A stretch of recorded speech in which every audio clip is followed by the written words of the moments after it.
And ito namang message, the sweet, ito yung ano guys, true love, no love, okay? No love, crush, puppy love, ganyan, admiration, popularity, no? Ibig sabihin, nagiging matamis ka sa ibang tao. Parang kang bulaklak guys, blossoming flower. Di ba yung bulaklak? Kusa na dumadapo sa kanila yung mga paraparo, yung mga bees, kasi very attractive sila, very sweet sila, no, sa paningin and pangamoy ng mga bubuyog at ng mga butterflies, mga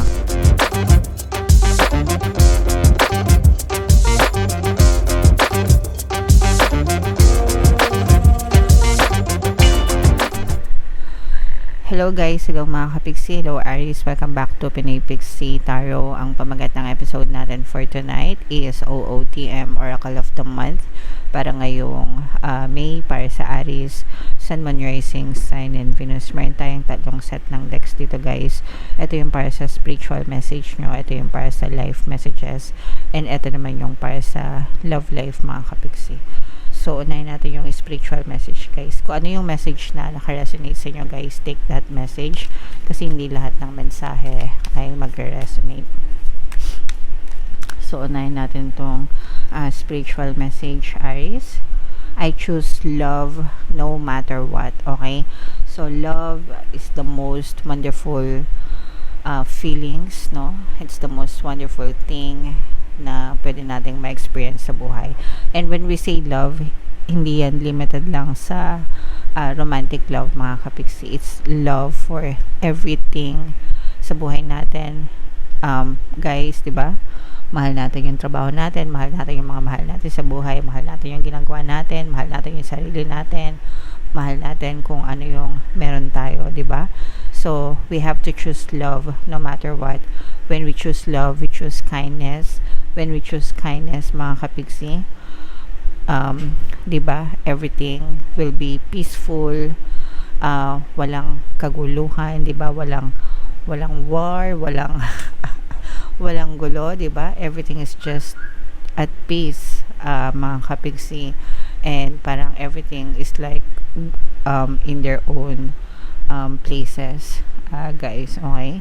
So, whatever guys, kahit ano pang na-experience natin, always look at the beautiful side of everything.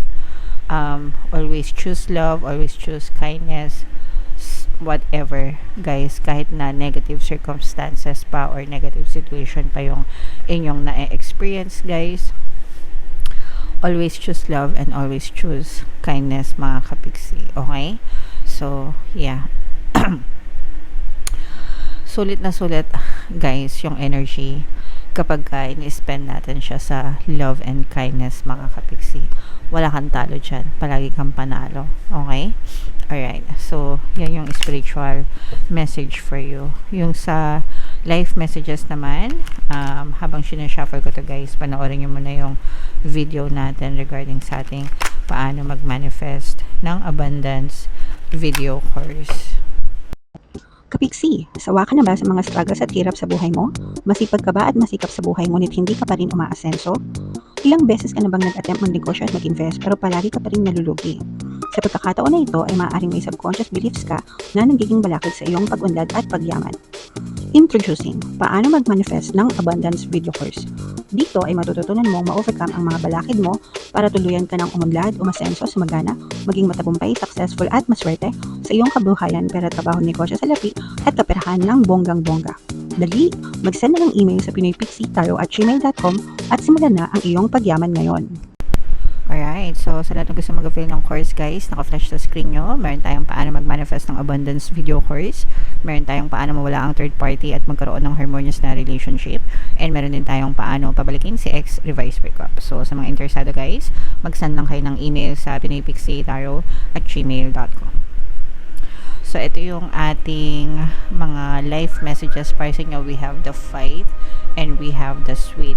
So, yung fight, mga kapiksi, ito'y senyales ng transformation or pagbabago. Ibig sabihin, pinaglalabanan mo yung old story mo, mga kapiksi, and you're fighting for the new story para magkaroon ng changes, ng pagbabago sa buhay nyo, mga kapiksi. Okay? So, you're going through a lot, guys. Marami kayong pinagdadaanan, mga kapiksi, but it's going to be worth it. Magkakaroon kayo ng parang better version ng buhay mo, better version ng sarili mo, mga kapiksi. Ma-enhance yung mga skills mo, physical strength, mental strength, mga kapiksi. You will be parang magkakaroon ng tamang balanse sa buhay mo. And maayos din, guys, yung mga kamalasan nyo, yung mga misfortune, yung mga challenges, yung mga pagsubok, no, na pinagdaanan mo, lahat yan maaayos, mga kapiksi. So you just need to take one step at a time, guys, and kailangan mo talaga ng willpower, no. Kaya siya fight, kailangan mo talaga ng willpower, determinasyon, disiplina para talagang magbago yung buhay mo. Ikaw lang yung makakagawa niyan, guys, para sa sarili mo. So yeah. And ito namang message, the sweet, ito yung ano, guys, true love, new love, okay? New love, crush, puppy love, ganyan, admiration, popularity, no? Ibig sabihin, nagiging matamis ka sa ibang tao. Parang kang bulaklak, guys, blossoming flower. Di ba yung bulaklak? Kusa na dumadapo sa kanila yung mga paraparo, yung mga bees, kasi very attractive sila, very sweet sila, no, sa paningin and pang-amoy ng mga bubuyog at ng mga butterflies, mga kapiksi. So meron kang ganun kakaibang aura right now, and this happens kapag inaalagaan nyo yung sarili nyo, guys. Okay? When you take care of yourself, you will look good. When you look good, you feel good, mga kapiksi. When you feel good, you feel happy. You will feel na parang radiant, ibig sabihin kumikinang, no? Nagiging confident kayo and talagang blooming, no? Kaya talaga na-attract sa inyo yung mga bubuyog or na-attract sa inyo yung ibang tao, mga kapiksi. And for some of you, no, meron talaga nagpapakilig sa inyo, ay kung single kayo, guys, okay lang yan. Kung meron kayong specific person, make sure na kinikilig kayo sa specific person nyo lang and wag sa ibang tao, mga kapiksi. Pero right now, pwedeng merong dumating na love life sa inyo, and kung kayo naman ay meron ng love life, mga kapiksi, magiging stable yan for a little while, as long as inaalagaan nyo, syempre alagaan nyo yung sarili nyo, alagaan nyo yung relasyon, and alagaan nyo din yung inyong assumptions with your partner or specific person. Okay? So, yan. I-mind nyo na to, guys, mga pagbabago na to, itong new love na to, sweet love, at saka itong pag-ibig, no? Kaya nga sabi dito, I choose love. So, always choose love no matter what, mga kapiksi. So, ito naman yung sa love life naman. Ito naman, guys, titingnan natin yung mga emosyon na nakapaloob sa inyo. Pwedeng nararamdaman nyo, nararamdaman ng person nyo, or nararamdaman nyo parehas, mga kapiksi. So, meron ditong confident, guys. And merong ditong embarrassed. So, contradicting ito, yung isa, ibig sabihin, magkaiba kayo ng nararamdaman ng person mo. Yung isa confident, yung isa nahihiya or less confident, mga kapiksi. So, dahil ito'y love, mga kapiksi, pwedeng magkabaliktad yung roles. Pwedeng ikaw yung confident, pwedeng siya yung embarrassed, o kaya naman, pwedeng siya yung confident, ikaw yung embarrassed. So, whatever, guys, pero ito yung mga emosyon. So, yung isa, very confident, very secure din sa relationship, mga kapiksi, parang very positive, yung mindset, yung insight sa relasyon. Yung isa naman, kulang sa confidence, nahihiya. It's either nahihiya siya sa sarili niya, hindi siya confident sa sarili niya, awkward. Pwede rin na meron siyang tinatago, no? Kasi ba't ka mahihiya kung wala kang tinatago, no? So pwedeng meron siyang tinatago na sikreto, ganyan.